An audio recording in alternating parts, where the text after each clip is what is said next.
milestone achieved by Aarav here. He is our own student. He is going to represent India. Hello everyone, this is Sujata Bhargav, Academic Head of South X branch. Today I am going to introduce you Aarav Gupta, who has qualified for IMO. So here is Aarav. Hi Aarav. Hello. Congratulations for your journey that you have reached to that level because it is dream of so many students to reach IMO, right?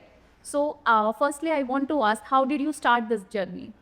Thank you so much, ma'am, for your best wishes. Now, as for this journey, it all started in grade standard 8 when I started preparing for this examination I got in about IOQM, Indian Olympiad Qualifier of Mathematics. The preparation for this exam is quite different to what you see, to the mathematics that you see at the school level or even at the high school level. So it took a lot of hard work to prepare for this. And in fact, in my first attempts in 8th grade and 9th grade, I was unsuccessful, and I qualified this examination for the first time in 10th grade. And in 10th grade, I qualified INMO to reach this stage called IMOTC, which is a 30-day camp held in Chennai, where at which 60 students who cleared INMO, and at the end they will shortlist a list of 6 students who will represent India at the international stage. So in IMOTC in 10th class, I got to meet a lot of people who have found to be quite gifted at mathematics, and I learned a lot from them. And my performance at the team selection test conducted at this camp was, I felt at that time was quite good. However, it was not quite enough to reach the team. So that gave me motivation to try again next year, which leads us to this year. So at the IMT cell in 2025, I had practiced more questionnaire than ever before leading up to this. So, and in the team selection test that were conducted, my performance was enough to get selected for the team for IMO 2025 to be held in Australia. So that is what I'm targeting right now. Right. So I want to tell all those students who are watching this that there are 6 stages of IMO to reach that level. It starts from IOQM. So Aarav will tell you all the stages to cover to reach this level. Firstly, there is IOQM, Indian Olympiad Qualifiers in Mathematics. This is an objective examination where you have to answer around 30 questions in 3 hours. And each answer will be an integer from 0 to 99.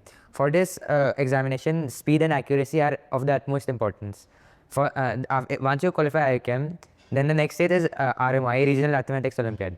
This is a subjective examination with 6 problems where you have to write detailed proofs for each and every problem. Now, for this examination, for these 6 problems, you are assigned 3 hours. So already this is quite a big jump from solving 30 problems in 3 hours to solving 6 problems in 3 hours. This is because the difficulty of problems also has increased quite a bit in this stage, and further you also, like I said, you have to write proofs. So that will also take quite a lot of time. Now, for RM also, it is quite important to once you solve a problem, you need to write up quickly, and and you need to be somewhat comfortable with proof writing. Once you qualify RMO, you reach INMO. Now, this is the stage where the problems that you see in contest are actually similar to the problems that you see at the International Mathematical Olympiad. So the problems of INMO are equivalent to the problems on the easier side of IMO. So for INMO, for preparing for INMO is quite a challenging task, and it will require a lot of hard work. And you have 4.5 hours to answer 6 problems. And then once you qualify INMO, you reach the final stage, that is IMOTC, International Mathematical Olympiad Training Camp. This was held in Chennai this year and last year. And for this, the 60 students are shortlisted after qualifying INMO, are invited to this camp. They are given a series of lectures and some practice tests. And finally, we are provided with a lot of team selection tests, 4 to be precise. And on the basis of the performance of these team selection tests, a team of 6 students is shortlisted to represent India at IMO. Now, I also find that this camp of IMOTC is quite fun, as you get to interact with a lot of people from different backgrounds, and you obviously can learn a lot of mathematical skills from them. They would learn from you. So basically, it's a very collaborative experience. Although it is competitive, because at the end of the day, there are only 6 people who will get the privilege to represent India at IMO. But still, it is quite a satisfying 1 month. When you started this journey, what was the turning point that you thought that you are going to appear for IOQM, and did you have any idea? Of course, जब हम start करते हैं तो हमें नहीं पता हम किस stage पर पहुंचते हैं. Only dedication and hard work is there. But is there any positivity in your mind that you will able to reach that level? So initially, since childhood, mathematics was my favorite subject in school. So when I got to know about this examination called IOQM, first without any preparation, when I saw the glance at the problems, I found them to be quite challenging. And this challenging nature of the problem is what drew me in initially. At that time, I also had this intention of ambition of making IMO team, but of course at that time I was never sure if that dream would ever turn into a reality. So I started preparing for this IOQM. It took quite a bit of it was quite challenging. In fact, in this challenge, my dream of making IMO was also jeopardized a lot of times. Like while preparing for IOQM, a lot of times I thought that I will not even clear IOQM only, let alone make IMO. But it is still important to that everyone has facing difficulties in some stage of their journey of this mathematical Olympiad. So it is important to keep moving forward and keep trying new ideas, solving more problems, because at the end of the day, this is a very enriching and fun experience, and that is what it should be, rather than just an objective that you want to make IMO team or qualify IOKM or whatever. You need to just, your focus should be on improving your mathematical skills as much as possible. Okay, so Aarav, can you tell us about your learning journey, how you approach learning and problem solving over the years?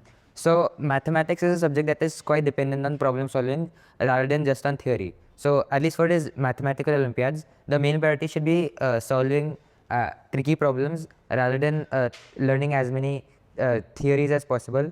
Although there are certain theorems that come quite in handy a lot of the times, but the main focus should be problem solving. Theory should be secondary. Now, as for problem solving, there are a lot of different sources from which you can practice problems that are relevant at the IMO level. And I think for my perspective, my approach would generally be I would try a problem and I would try to get intuition about the structure or the key like underlying ideas that the problem is encompassing. And then if I try this for say 1 hour or 1.5 hours and I would be stuck with no progress, then I would generally prefer to take a hint or see the solution. This is because these math Olympiad problems are supposed to be extremely difficult. So it is natural that you will not get every problem in the first attempt. So sometimes you would need to go for a hint or just so that you get some idea, because some problem might be having a completely fresh idea and it will be next to impossible to come up with that idea on the spot. So without a hint, like it would just be a goose trail if you would go after a problem without any hint. So you're saying you practice as many questions as possible, right? I think that quantity is important, but quality of the problem that you're practicing is also a very important aspect. So Aarav, how did your mentors and faculties influence your thinking, problem solving and confidence in your journey? So in mathematical Olympiads, it is the most important thing is trying problems on your own.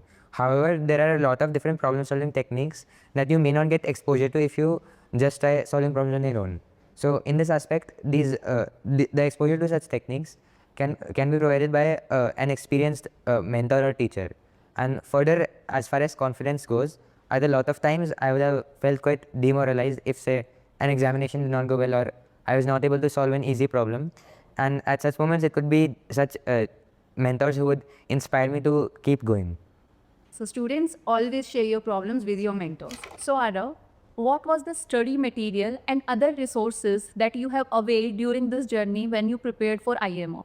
And what will you advise to your junior that if someone is preparing for the Olympiad and especially for the International Maths Olympiad where you have reached, so what advice you want to give them? So firstly, I would say that for the first stage is IQM. So IQM is quite different from the rest of the stages because, as I said, it is objective and time is of the utmost importance. Although the problems that you get at the IQM level, with exceptions, are not as hard as the ones you get at say RMO or IMO. So for this, one should mainly focus on solving as many mock tests as possible. If you are scoring say greater than 30 on mock tests, this could depend from person to person or from region to region, then you can start preparing for RMO and IMO. For this, you should practice proof writing. For this, I think in the HBCSE website, the main conducting body of the Olympiads, they have a PDF of common mistakes that students make at the INMO level. So you can go through that as well. Now for INMO, you can see past papers of INMO and you can also see the early IMO shortlist. So IMO shortlist is a set of problems that were that may have appeared on IMO, and the jury will select some of them, 6 of them to be actually appear. So in that, for each of the 4 subjects, algebra, geometry, combinatorics and number theory, you can solve the first 3 problems in the shortest of each year and each subject. Then on the IMO TC level, this is where the preparation actually gets extremely rigorous and extremely difficult. Like a lot of students who qualify IMO, which is also a big thing in of itself, struggle quite a lot at the IMOTC level. So it is important to not be demoralized even if, say, in your first IMOTC attempt, your team selection tests do not go as well. You can try again next year. Generally, like even in the first attempt, students do not perform that well at IMOTC. So it is nothing to be ashamed of. Now, as for preparation resources, you can start trying the later IMO shortlist. If you try the earlier ones for INMO, you can go through past year papers of team selection tests in India, and you can also look at other countries' team selection tests such as USA, China, Russia, etc., Iran and Malaysia. So Aarav, what is your future plans now? So firstly, at this point of time, I'm looking forward to the IMO and preparing for it in the best way as possible. Our leaders are also working quite hard to provide us with the best training possible, and I will put as much effort as I can on my side. And IMO itself is obviously such a wonderful experience, and I'm looking forward to that. After the IMO, I will appear for the JEE Mains and JEE Advanced examination next year, and I wish to study at either IIT Bombay or IIT Delhi. Okay, Aarav, was there any particular moment when you were preparing for this exam, a tough concept or a mock test which you are going to remember forever? So last year when I was at IMO TC, like I said, we have 4 team selection tests, and each team selection test has 3 problems.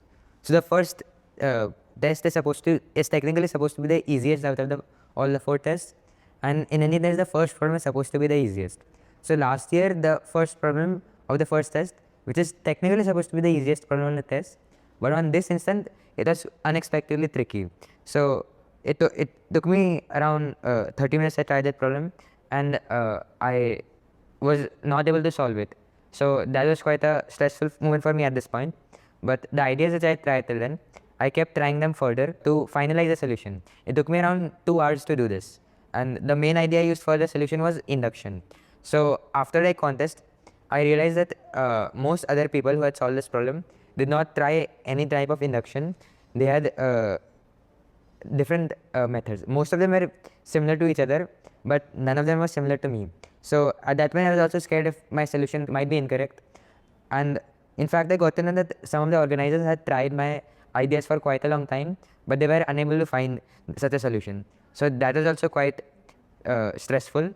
However, after I got to know that it was a correct solution, that solution was also featured on the official solution packet that is provided to us by the organizers of IMOTC. So that was quite a proud moment for me. So Aarav, I found you stubborn here because you never give up till you have reached the level of what you dream for, right? So students, I just want to advise you that there is no substitute of hard work.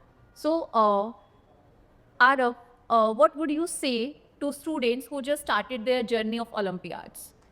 I would say just keep trying to build your intuition, keep trying new problems, keep trying new ideas, have fun with them, and most importantly, do not get demotivated if you are not able to solve a problem, if you underperform on some test, because this Math Olympiad, it was designed for the purpose of being hard. So there is no shame if you're not performing well at some instant. There is always time to correct your mistakes.